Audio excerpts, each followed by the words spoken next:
Adolescence is the period of transition between childhood and adulthood.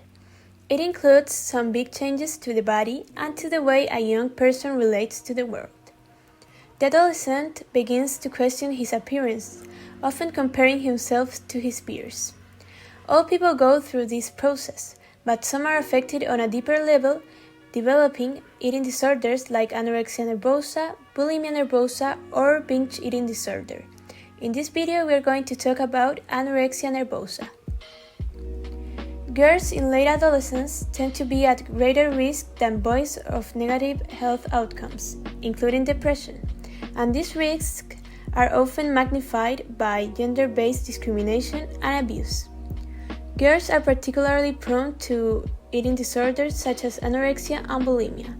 This vulnerability derives in part from profound anxieties over body image that are fueled by cultural and media stereotypes of feminine beauty. Late adolescence is between the age of 18 and 21. Physical development is generally complete by late adolescence.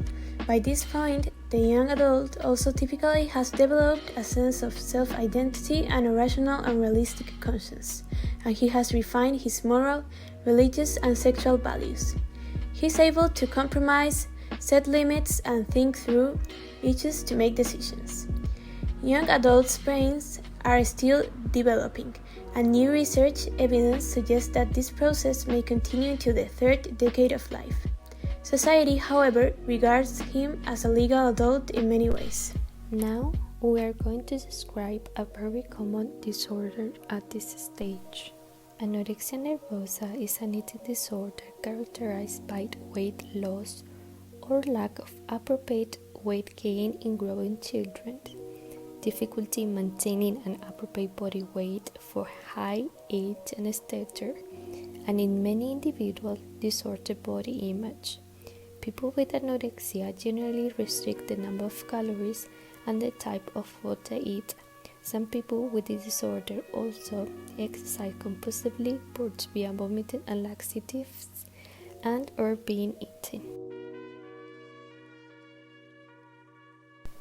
Although the disorder most frequently begins during adolescence, an increasing number of children and older adults are also being diagnosed with anorexia.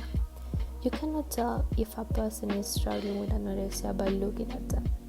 A person does not need to be emaciated or underweight to be struggling. Studies have found that larger bodies individuals can also have anorexia, although they might be less likely to be diagnosed due to cultural prejudice against fat and obesity. The biggest challenge in treating anorexia nervosa is helping the person recognize that he or she has an illness. Most people with anorexia nervosa deny that they have an eating disorder and often seek treatment only when their condition is severe. Different programs have been designed to treat anorexia. These may include any of the following measures: increase social activity, decrease the amount of physical activity, using meal times. The most influential treatment interventions are categorized into three groups: dissonant space, a treatment approach that challenges society's norms or ideals; mindfulness space, a treatment approach that explores healthy coping skills. Examples include practices such as journaling, meditation, and visualization. Psychoeducational base, a treatment approach that educates the individual and individual support group on the effects, prognosis, and resources for eating disorders. Health professionals who usually participate in these programs include nurse practitioners, doctors, professional medical assistants, nutritionists or dietitians, mental health professionals, and occupational therapists. The treatment is often very hard. Those affected and their families need to work hard. Many therapists can be treated until the disorder is under control. Treatments for anorexia are largely related to the radical change in daily occupations, which is why occupational therapy can be very helpful for people suffering from this eating disorder. The goals of treatment are first to restore normal body weight and eating habits.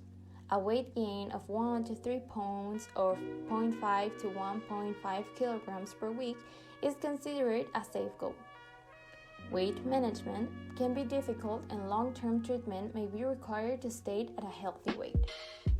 In addition to the weight, we seek to establish an adequate emotional management that favors the confidence of the patient so that he or she can develop effectively in his or her environment.